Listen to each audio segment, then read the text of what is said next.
ಫ್ಯಾಕ್ಟ್ರಿಲಿ ಮಾಡಿಸೋದಾ ಅಥವಾ ಮನೆಯಲ್ಲೇ ಕಾರ್ಪೆಂಟ್ರನ್ನ ಕರೆಸಿ ಕೆಲಸ ಮಾಡಿಸೋದಾ ಅಡುಗೆ ಮನೆದು ಅನ್ನೋದೇ ಒಂದು ದೊಡ್ಡ ಟೆನ್ಷನ್ ಆಗಿಬಿಟ್ಟಿದೆ. ನಮಸ್ಕಾರ, ಸರಿತಾ ಶ್ರೀ ಲೈಫ್ ಸ್ಟೈಲ್ಗೆ ನಾವಿವತ್ತು ಬಂದಿದ್ದೀವಿ. ಸರಸ್ವತಿಪುರಮಲ್ಲಿರೋ ಡ್ರೀಮ್ ಹೋಮ್ ಹುಡ್ ಡೆಕೋರ್ ಅಂತ ಒಂದು ಶೋರೂಮ್ಗೆ ಬಂದಿದ್ದೀವಿ. ಇದು ಫ್ಯಾಕ್ಟ್ರಿ, ಇವರು ನಮ್ಮ ಹತ್ರ ಆರ್ಡ್ರ್ ತೊಗೊಂಡು ಅವ್ರದ್ದೇ ಆದಂಥ ಫ್ಯಾಕ್ಟ್ರಿನಲ್ಲಿ ನಮಗೆ ವರ್ಕ್ ಮಾಡಿ ಮನೆಗೆ ಬಂದು ಬರೀ ಫಿಟ್ಟಿಂಗ್ ಮಾಡಿಸ್ತಾರೆ.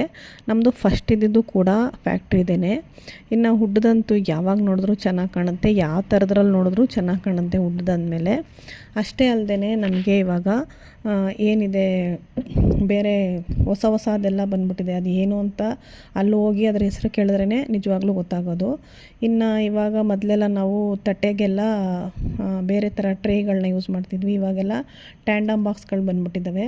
ಕಲರ್ ಕಾಂಬಿನೇಷನ್ ಅಂತೂ ಎಲ್ಲದ್ರದ್ದು ಚೆನ್ನಾಗಿತ್ತು. ಸ್ವಲ್ಪ ನನಗೆ ಈ ಕಾಂಬಿನೇಷನ್ ಸ್ವಲ್ಪ ಡಾರ್ಕ್ ಅನ್ನಿಸ್ತು. ಇನ್ನು ಒಳಗಡೆ ಐಟಮ್ಸ್ಗಳಂತೂ ತುಂಬಾ ಚೆನ್ನಾಗಿತ್ತು. ಫಿನಿಶ್ ಅಂತೂ ಯಾವುದು ನಮಗೆ ಎಡ್ಜಿಂಗ್ ಬರಬೇಕು ಅದು ಫ್ಯಾಕ್ಟ್ರಿ ಫಿನಿಷಿಂಗಲ್ಲಿ ತುಂಬಾ ಚೆನ್ನಾಗಿತ್ತು. ಇನ್ನೂ ಯಾವುದೂ ನಾವು ಡಿಸೈಡ್ ಮಾಡಿಲ್ಲ ಅದ ಅಂತ. ದಯವಿಟ್ಟು ನೀವುಗಳು ಫ್ಯಾಕ್ಟ್ರಿಲಿ ಮಾಡಿಸಿದ್ದೀರಾ ಅಥವಾ ಮನೆಯಲ್ಲೇ ಕಾರ್ಪೆಂಟ್ರ್ ಕೈಲಿ ಮಾಡಿಸಿದ್ದೀರಾ, ಯಾವ್ದು ಚೆನ್ನಾಗಿರುತ್ತೆ, ಯಾವ್ದು ಹೆಚ್ಚು ಬಾಳಿಕೆ ಬರುತ್ತೆ ಅಂತ ಮಾಡಿಸಿರೋರಿದ್ರೆ ನನಗೆ ಕಮೆಂಟ್ ಮುಖಾಂತರ ತಿಳಿಸಿ ಪ್ಲೀಸ್. ಇನ್ನು ನಾನು ಫಸ್ಟ್ ಟೈಮ್ ಮಾಡಿಸಿದ್ದು ನಮ್ಮದು ವಾರ್ಡ್ರೋಬ್ಗಳಾಗ್ಬೋದು, ಅಡುಗೆ ಮನೆಯದೆಲ್ಲ ನಾವು ಫ್ಯಾಕ್ಟ್ರಿಗೆ ಕೊಟ್ಟು ಮಾಡಿಸಿದ್ವಿ. ಚೆನ್ನಾಗಿ ಯೂಸ್ ಆಗಿದೆ. ನಮ್ದು ಇವತ್ತಿಗೂ ವಾರ್ಡ್ರೋಬ್ ಆಗಲಿ ಯಾವುದೇ ಏನೂ ಪ್ರಾಬ್ಲಮ್ ಆಗಿಲ್ಲ. ಇಂಚಸ್ ಒಂದೊಂದು ಸಲ ಹೋಗುತ್ತೆ, ಅದನ್ನು ಹಾಕಿಸ್ಕೊಳ್ತೀವಿ. ವಿಡಿಯೋ ಇಷ್ಟ ಆದರೆ ದಯವಿಟ್ಟು ಲೈಕ್ ಮಾಡಿ, ಶೇರ್ ಮಾಡಿ, ಸಬ್ಸ್ಕ್ರೈಬರ್ ಆಗಿ. Thank you.